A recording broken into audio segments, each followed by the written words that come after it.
we are coming up here. This is the end of Isaiah. I started this last October at the turnover of the Torah cycle. I was beginning to wonder if we were ever going to make it here. I'm sure some of y'all might have been as well. But we started this just about a month after we got into this building, into this facility.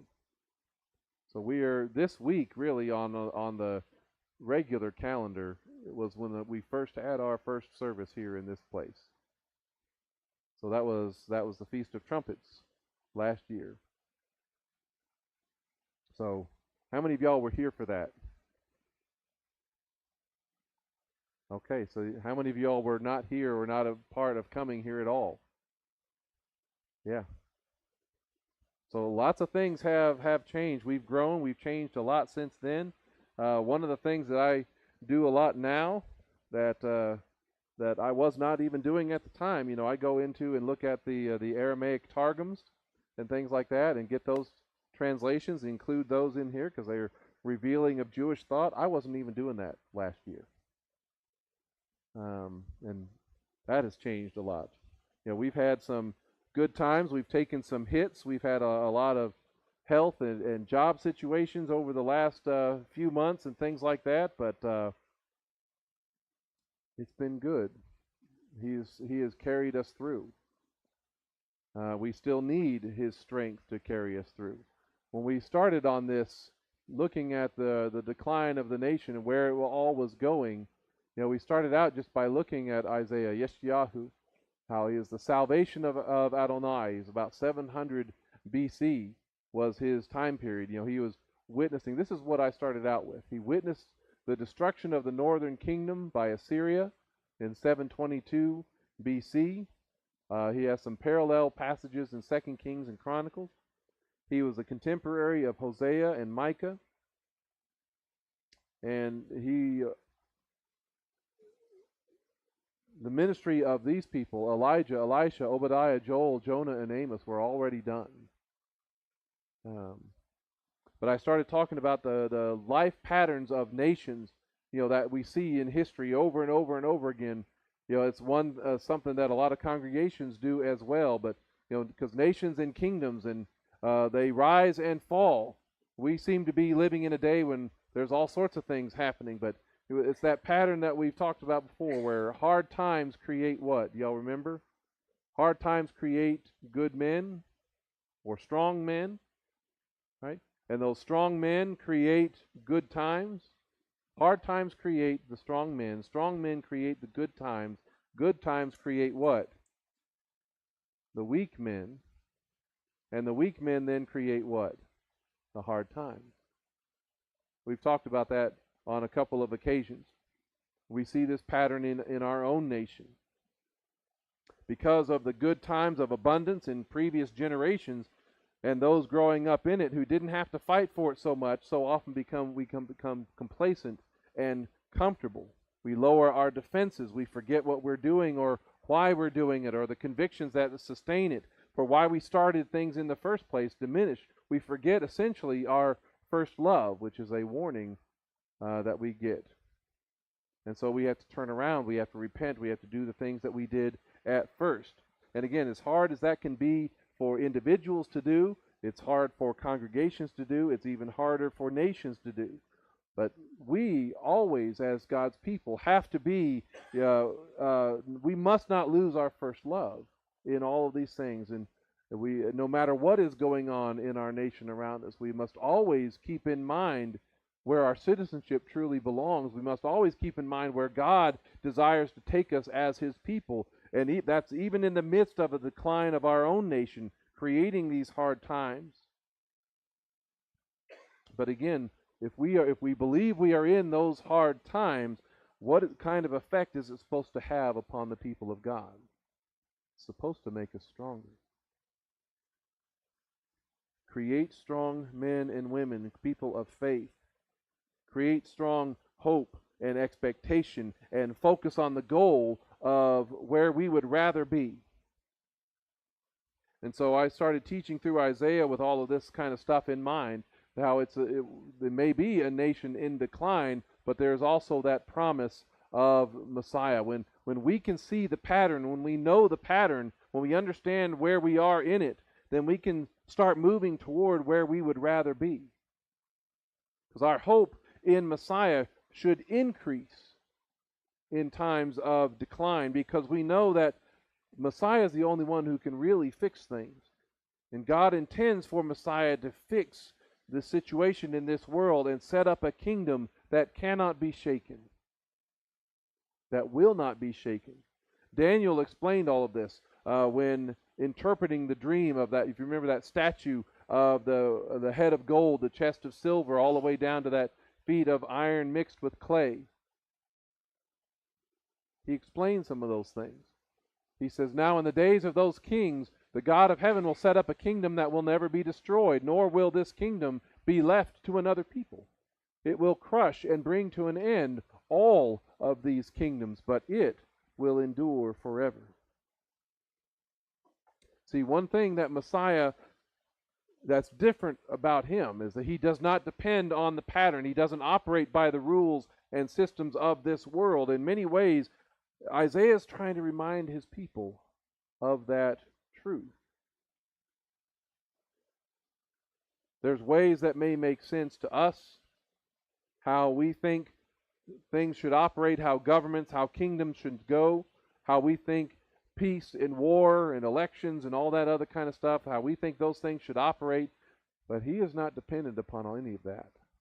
He's not dependent upon our politics. He may use them for his own ends, but in his own goals, but he's the one who raises up and tears down, because in the end, Daniel says, his kingdom is not a matter of us figuring out what's going on. His kingdom is it's not a matter of us making things better or us doing it all right. It's about his hands that make things happen. He says in verse 34, he says, while you were watching, this stone, he's talking about that dream, a stone was cut out, but not by hands, not by human endeavor or effort. And it struck the statue on its feet of iron and clay and smashed them. Then the iron, the clay, the bronze, the silver, and the gold were crushed together and became like chaff from summer threshing floors that the wind blows away, and not a trace of them could be found. Then the stone that struck the image became a great mountain and filled the whole earth. Again, mountains are kingdoms. Verse 45, he says, for just as you saw a stone cut out of the mountain, yet not by hands, how it crushed the iron, bronze, clay, silver, and gold, the great God has made known to the king what will happen in the future. And now the dream is certain, and its interpretation is trustworthy. Do y'all remember what happens, what he says at the end of the book of Daniel? When he's done writing it? I don't have this in here. He says, seal up this book. Remember? Put a seal on it until a certain time, until the end. Right? So there are certain things about the book of Daniel that are not going to be fully understood or revealed until that generation comes. And this stone, this rock, not cut by human hands, it's something that starts off small, seemingly insignificant, and it strikes what seems to be insignificant blow, but those nations, those kingdoms, that world system collapses. Woe to those upon whom the stone falls, but it's upon this rock that God builds his covenant people, right? You are the Messiah. And it says the gates of hell, the gates of Sheol, will not prevail against him. And that future is certain. That reality is trustworthy. Because when God moves, when he begins to move, when Messiah begins to establish this kingdom, it's not going to happen in the same way that we think of in the world's established powers. He's not going to go to the UN for approval or permission. I feel pretty good about that, don't you? He's not going to be signing treaties. He's not going to be catering to the World Economic Forum and all the great wealthy business people. He's not taking the plans to the greatest intellectual elites of Harvard and Yale. He's not doing any of that. Isaiah wants his people to know this truth in the midst of their hardship, in the midst of their difficulty. Thus says Adonai, heaven is my throne, and the earth is my footstool. Where then is the house that you would build for me? Where is the place of my rest? For my hand has made all these things, so all these things came to be, declares Adonai. He doesn't depend upon us. Messiah is not going to ask for permission. He's not going to call for a group to get together to write a constitution or take a vote. We have his constitution really already, right here. It's in the Torah. It's the covenants. It's all the way through until the final implementation of the new covenant, which we haven't seen all of that yet. But we don't establish his throne. He does. He doesn't need us to do anything for us. He doesn't need us to build a city or build a temple. Yet he invites his servants to participate. He invites his servants.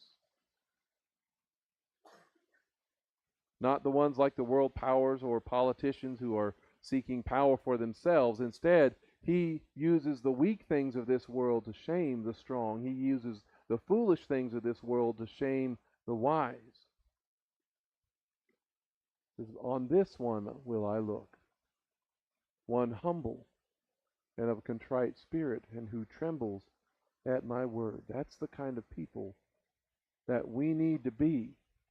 The more that we see these things happening, the more that we know that these things may be coming our direction, we need to be one of a humble and contrite spirit who tremble at his word, who respond to the word of the king. And when he wants to establish his nation and his people,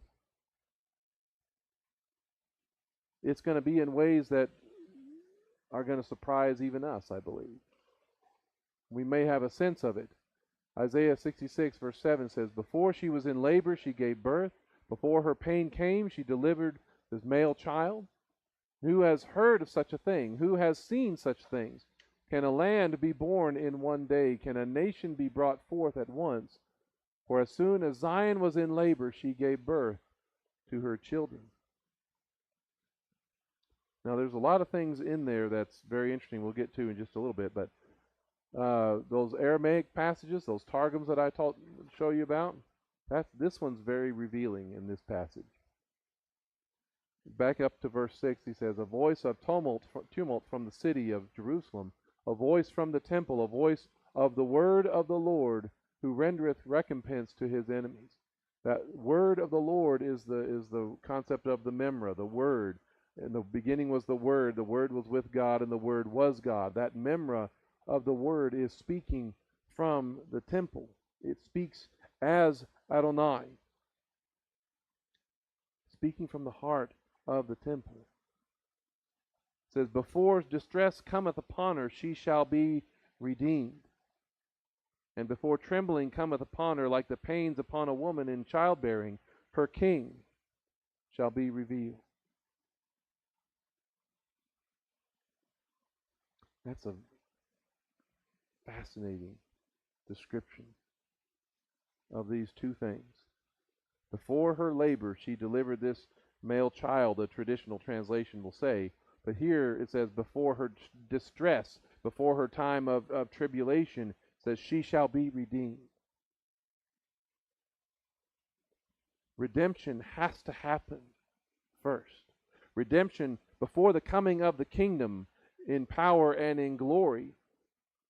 Redemption has to happen to Israel, to the citizens of the nation, before the coming of the kingdom can be realized. You know, the king, before the king and the Messiah is revealed in all of that power and glory, redemption has to take place first. The king shall be revealed after, in a time after the redemption is accomplished. And it made this moment seem a lot more important and significant. Over his head they put the charge against him, which read, "This is Yeshua, King of the Jews."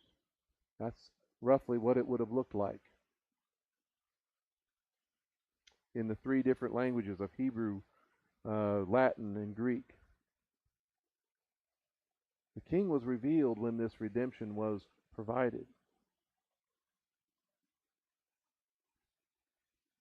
But he wasn't recognized because it was not the right time for other things.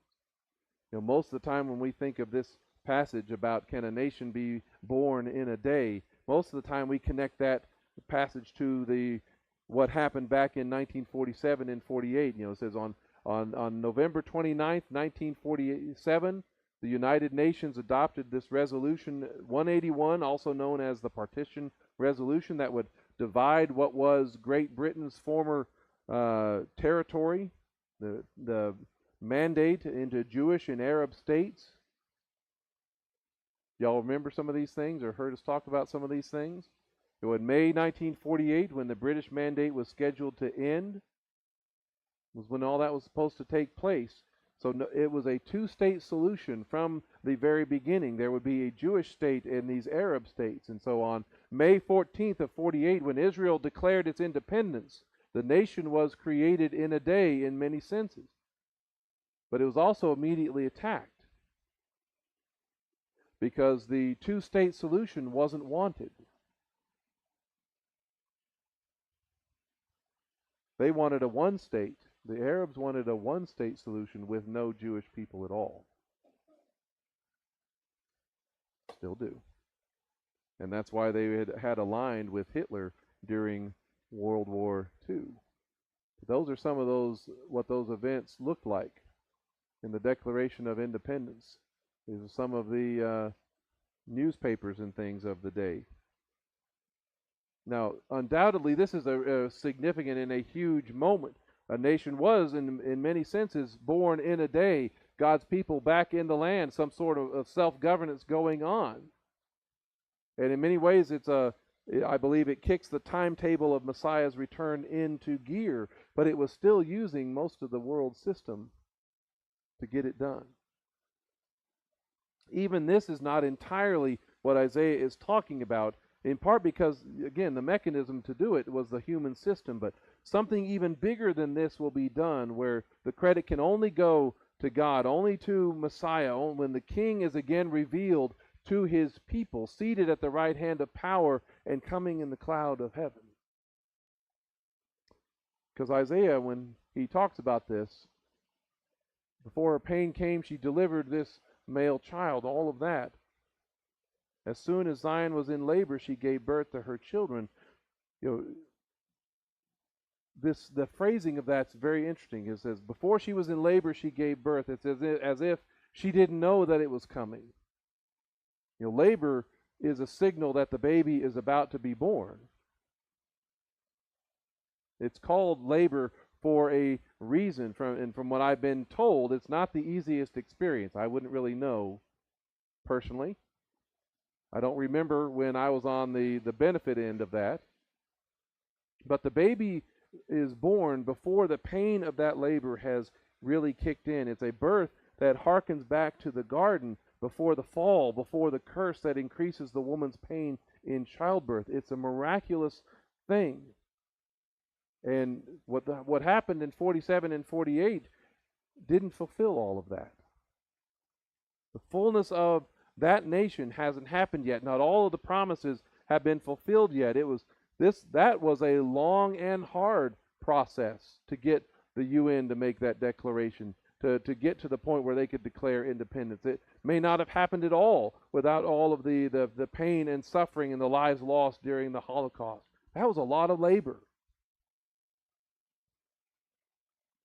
And rather than the promised peace that Isaiah talks about, the creation of Israel as we still see today, it's brought about a lot of conflict instead.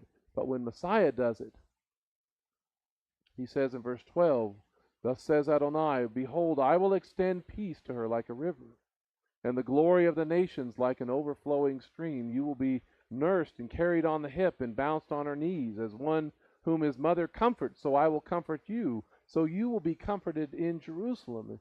You will see, your heart will rejoice, your bones will flourish like grass, so the hand of Adonai will be known to his servants, and his indignation to his enemies. We haven't seen that yet. The hand of Adonai will be known, will be undeniable, will be unquestioned to his servants, as well as to those opposed to him and his kingdom. But what kind of people are citizens of this nation that's born in a day? And I come back to that because I wanted to make an addition or a correction from last week, because I didn't get back to it the way I was wanting to. It has to do with the issue of my servants that I mentioned in chapter 65, verse 13, where he says, "Behold, my servants will eat while you will go hungry. Behold, my servants will drink, but you will be thirsty. Behold, my servants will rejoice, but you will be put to shame." And I asked the question, who are the servants that he's referring to? And I connected it back to verse 1 in that passage, and the nations that are finding him, even when they haven't been trying, even when they didn't even know his name. It says, "I was sought by those who did not ask for me. I was found by those who did not seek me. I said, Hineni, Hineni, to a nation not called by my name." So those are some of those that are counted as his servants because they have been found. They are coming to him in an unusual way. They become his servants in spite of everything in this world working against them. Not having the Torah, not having the covenants, not having the history of redemption that the Israelites have seen. The Aramaic reveals, again, that this happens because of the presence and the activity of the Word, of the Memra. Again, there's a concept within Jewish thought that represents Messiah. He says, "I am asked concerning my word of them that have not asked after me. I am inquired of for instruction in my law, in my Torah, of them who have not sought my fear. I will say, Behold, I am inquired after continually all the day of a people that have not prayed in my name." It's through Messiah, the Memra, the Word, that these who are not among God's people come to him, find him, and seek even to gain instruction through his Torah. And again, that parallels what we often refer to back in chapter 2. It says, in that last day, many peoples will go and say, "Come, let us go up to the mountain of Adonai, to the house of the God of Jacob. Then he will teach us his ways, and we will walk in his paths. For Torah will go forth from Zion, and the word of Adonai from Jerusalem." That's where he wants everything to go. Those from the nations will, in this kingdom, they'll want to be taught his ways and live by his Torah, the law of God. I'm very thankful. I hope you are too, that we're getting a little bit of a head start on that. But that's where everything is going. Because it's the Torah, the law of the king, that's what's going to govern his future kingdom. What I didn't get back to is, and it was a mistake many make of who only think in terms of things like Old Testament and New Testament, or think that he created some entirely new entity, called the church, is the fact that it's not only these from the nations are not the only ones who are his servants, not only citizens of his kingdom. There's always a remnant among his people, and it's explicitly stated where that remnant comes from in verse 8 and 9. It says, "Thus says Adonai, new wine is found in cluster, as one says, do not destroy it, for a blessing is in it. So I will do for my servant's sake, that I may not destroy them all." Again, the nation was in decline and was deserving of the judgment that he promised was coming. But he says, "I will bring forth offspring from Jacob, an heir of my mountains from Judah. My chosen ones will inherit it, and my servants will dwell there." All of those that are his servants, these two groups of the remnant and those oblivious ones, are there together as his servants. Those who do not believe in the redemptive plan of God, in the Memra, in the Messiah, who are not a part of the remnant, will experience that judgment that he's talking about. So will those from the nations that do not find Adonai through the ministry of Messiah. Both will experience God's judgment. That's why both Jew and Gentile must have faith in Messiah. Why both Jew and Gentile must both be born from above or born again. Together, these servants go forth. And they are servants called by another name, Isaiah says. In verse 14, he says, "Behold, my servants will sing for joy with a happy heart. And you will cry from pain of heart, and will wail out of a broken spirit.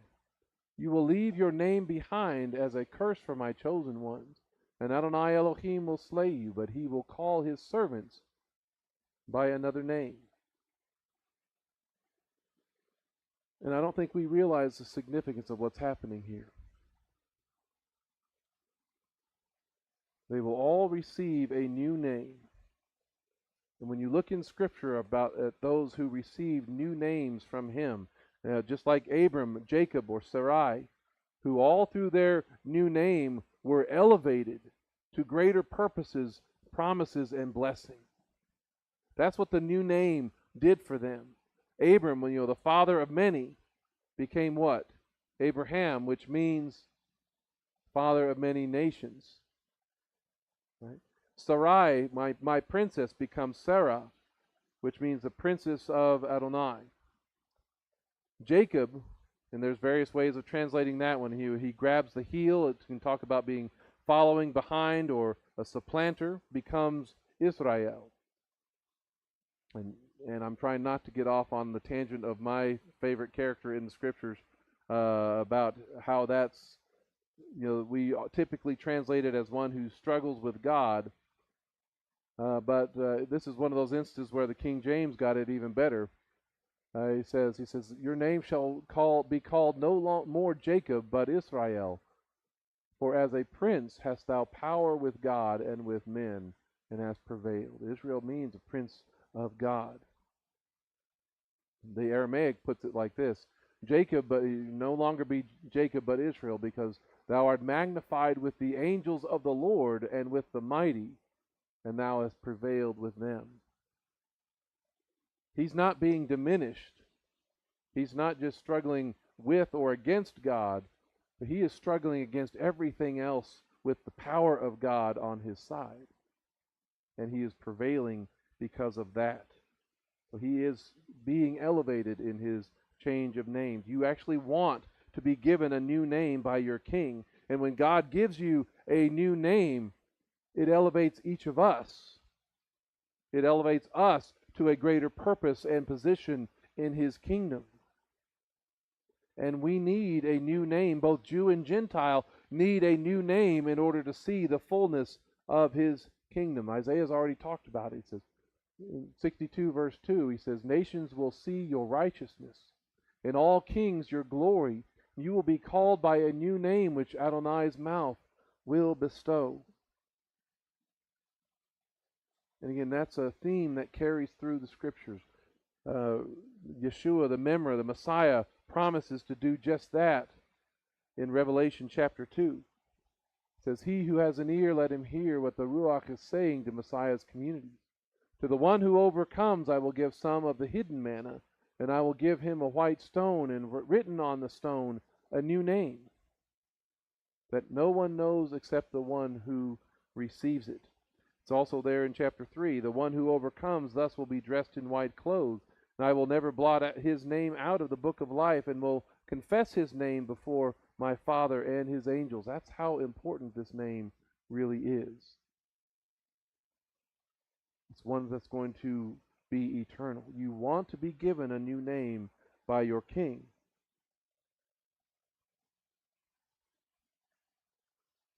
For that time, we need that higher calling to see the new heavens and the new earth.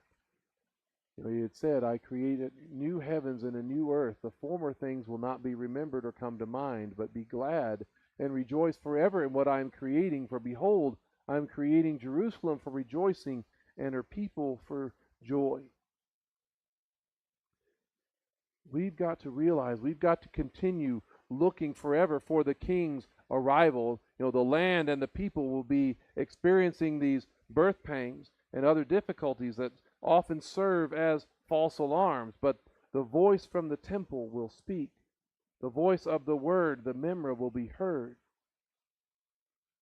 because she is about to give birth to this new nation, this new people, this new kingdom, a restored and redeemed people. Remember, redemption has to come first, made up of Jew and Gentile coming together, becoming one. That has always been the plan.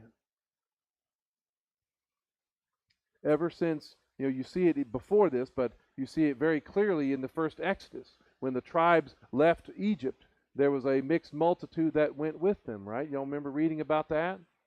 That mixed group was also standing at the base of Mount Sinai as well when the Torah was given, when the covenant was ratified. But they had to make changes in their lives. They had to adapt and assimilate into Israel to find their place among those tribes. They had to leave their former way of life behind to get and become like those who were also receiving the Torah and learning how to live. And by the end of those 40 years of wandering, nobody's called a mixed multitude anymore. They were firmly a part of the nation. They didn't approach the promised land at that point as two different groups, as separate people with different ways of life, but as one nation, one people, one faith. That's always been the plan. And Israel's scattering and exile actually brought much of that about. They were scattered like seed in a field among the nations, and some of that landed in good soil. And what happens when the seed lands in good soil? It brings forth a harvest, doesn't it? Sometimes 100 times what was sown. Messiah, he first came to the lost sheep of Israel and to the remnant that recognized him and believed. Yeshua gave him a command. He says, "Go, therefore, and make disciples of all nations." Not just the one nation, not just your own people, but immersing them in the name of the Father and of the Son and of the Ruach HaKodesh, speaking a new name over them, teaching them to observe all that I have commanded you. And remember, I am with you always, even to the end of the age. Go to those who are far, go to those who are near, empowered by the Ruach, as Acts 1 talks about, starting in Jerusalem, in Judea, Samaria, and to the ends of the earth. Make them a disciple, make them a learner, even if they are from the mixed multitude of the nations. Speak his name into their life. Bless them. Speak him over them and give them this new identity. Teach them the new way of life. Observe in the commandments. Show them how to walk in it. Don't go down in different paths or different roads, but walk together. That's always been his goal. Ephesians 4 talks about it in the sense of make every effort to keep the unity of the Ruach in the bond of shalom, in the bond of peace. For there is one body and one Ruach, one Spirit, just as you also were called in one hope of your calling. There's one Lord, one faith, one baptism, one immersion. One God and Father of all, who is over all and through all and in all. The two are to become one people. And the hostility that may exist between Jew and Gentile is supposed to be gone in Messiah, because the Gentile has been brought in and added to his people. This is one, again, those passages we look at often.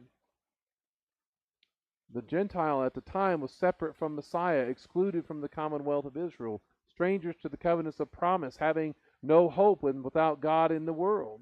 They didn't know him at all, didn't know how to pray, didn't have anything going for them. And yet Isaiah says he found him.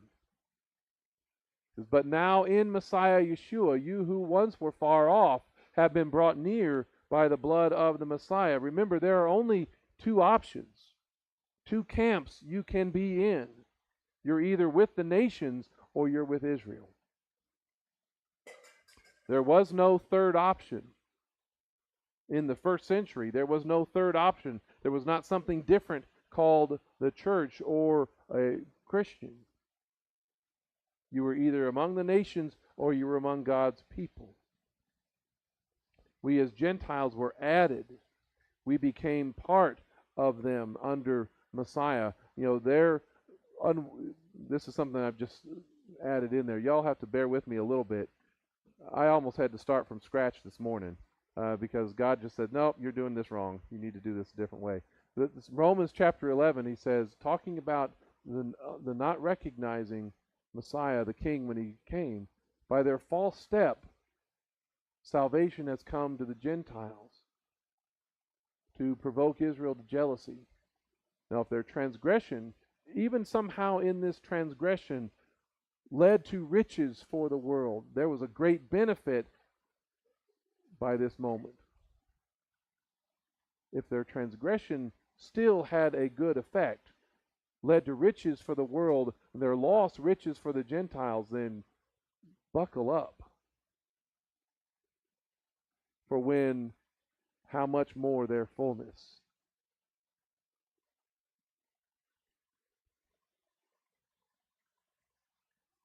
Buckle up.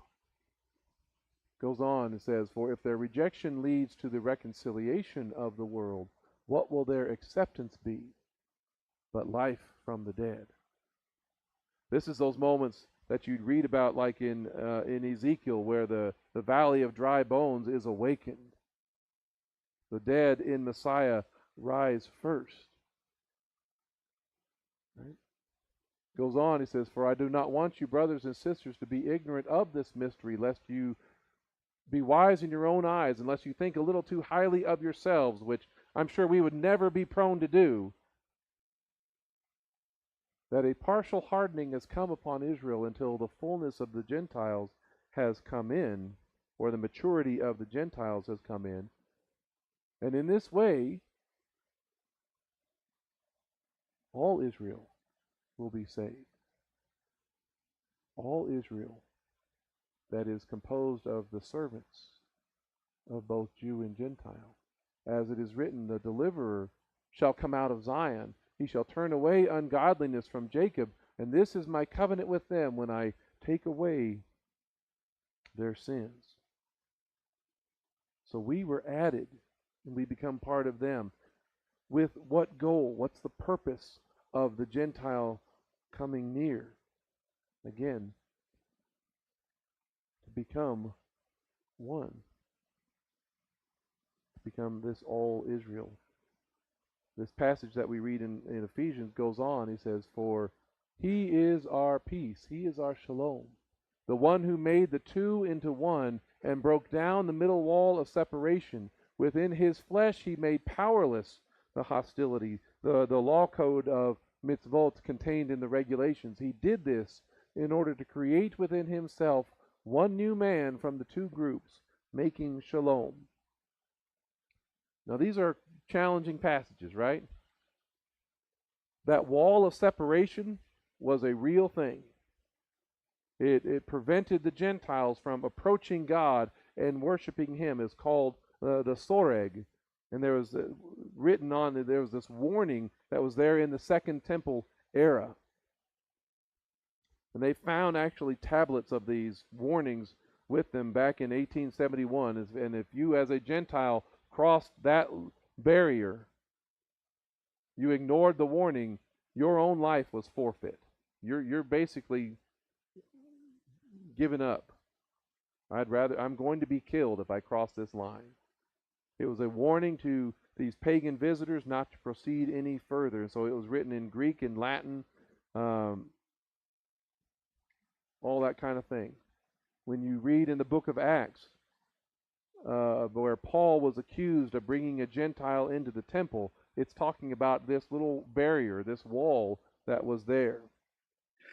When they're arresting him, he says, men of Israel, help, this is the man who's teaching all men everywhere against our people and the Torah and this place. Besides, he's even brought Greeks into the temple and defiled this holy place, for they had previously seen Trophimus, the Ephesian, in the city with him, and they assumed that Paul had brought him into the temple. Of course, he hadn't done that. Hadn't done any of that. But that soreg was also not a part of the original design of the tabernacle, nor was it a part of the design of the first temple. It was added as a regulation, as a command, not Torah. It was designed to keep Jew and Gentile apart, designed to prevent Gentiles from approaching God. But God's desire has always been for Israel to show the Gentile how to approach God, not to prevent them. They were always supposed to be the light to the nations, not the barrier. They were supposed to be a kingdom of priests and a holy nation to actually facilitate the nations worshiping Him in spirit and in truth, worshiping Him the right way. So His goal was to tear down this wall, to make one new man from the two groups, making shalom, to reconcile both. But notice, both need to be reconciled. To reconcile both to God in one body through the cross by which He put the hostility to death. And He came and proclaimed shalom to you who were far away. That's the nations. He also proclaimed shalom to those who were near. For through Him, through Messiah, we both have access to the Father by the same Ruach, by the same Spirit. And so then you are no longer strangers and foreigners, but you are fellow citizens with God's people and members of God's household. You've been built on the foundation made up of the emissaries and prophets, with Messiah Yeshua Himself being the cornerstone. It's in Him the whole building being fitted together is growing into a holy temple for the Lord. It's a temple that's not really built by human hands. In Him you also are being built together into God's dwelling place, which He doesn't need us to build for Him, in the Spirit. The lives of Jewish people in the first century, when they came to Messiah, because they already had the Torah, they already lived by the commandments, they already kept the feasts and ate clean foods. Their lives didn't really have to change all that much. But they still needed to believe and gain peace with God through Messiah. Wasn't quite the same for us as Gentiles, was it? The lives of Gentiles have to change a lot. Giving up their former way of life and adopting these ways that are pleasing to God, with the goal, again, bringing them together as one new man. With the goal being, as we were singing about earlier, singing a new song saying, "You are worthy to take the scroll and to open its seals, for you were slain, and by your blood you redeemed for God those from every tribe and tongue and people and nation. You have made them for our God a kingdom and priests, Kohanim, and they shall reign upon the earth." And they are singing a new song, right? And then I saw another angel flying high in the sky, having a timeless message of good news to proclaim to those who dwell on the earth, to every nation, tribe, tongue, and people. And he said in a loud voice, the angel is telling the nations, "Fear God and give Him glory, because the hour of His judgment has come." Here's the invitation: worship the one who made heaven and earth and sea and springs of water. Even the angels are going out to the nations to announce good news and repentance. And that's the nation that He desires to build and make. That's what He is leading both Jew and Gentile towards. When He gathers all His children from the east and the west, from the four corners of the earth, so we can all recline together at table with Abraham, Isaac, and Jacob. And as the book closes, it says, "It will come about that I will gather all nations and tongues, and they will come and see my glory. And then I will set up a sign among them, and I will send survivors from them to the nations, to the distant lands that have not heard my fame or seen my glory. Then they will declare my glory among the nations. Then they will bring all of your kinsmen from all the nations as an offering to Adonai on horses and in chariots, on litters, mules, and camels. They'll come to my holy mountain, Jerusalem, says Adonai, just as Bnei Israel bring their grain offering in a clean vessel to the house of Adonai. And I will also take some of them as priests and for Levites, says Adonai. So they're sent out among the world to bring even a greater number back. And some of those gathered from the nations will be given a new role, along with their new name, that of even priests and Levites, serving and worshiping before the king. This is the kingdom with the new heaven and the new earth. This is where everything is going. When the Jew and Gentile, when all flesh come to worship him, except those, as according to the Aramaic, those who have rebelled against his word, all flesh will come and bow before the king. It says, for just as the new heavens and the new earth which I will make will endure before me, it is a declaration of Adonai, so your descendants and your name will endure. And it will come to pass that from one new moon to another, from one Shabbat to another, all flesh will come to bow down before me, says Adonai. All flesh in the kingdom will bow before the one who sits on the throne, the one who is worthy to take up the scroll and open the seals. And the kingdom will be governed by his Torah, even by the biblical calendar, because it's from one Shabbat to another, from one new moon to another. We're all going to be living under that system. And so if we know that's where we're going, if we know that's our future, then what's our role now? What's our role today? Shouldn't we strive to live as if this reality is already here? Shouldn't we strive to live as Jew and Gentile coming together, governed by his ways? Shouldn't we have hope for that future even today? Because his kingdom is coming, and it will endure forever. It will not be shaken like everything that we're seeing happening now. So we have hope in these chaotic times. As the world tries to go its own way, do what it's right in its own eyes, we know that we have a king who is coming to make all things right. Amen?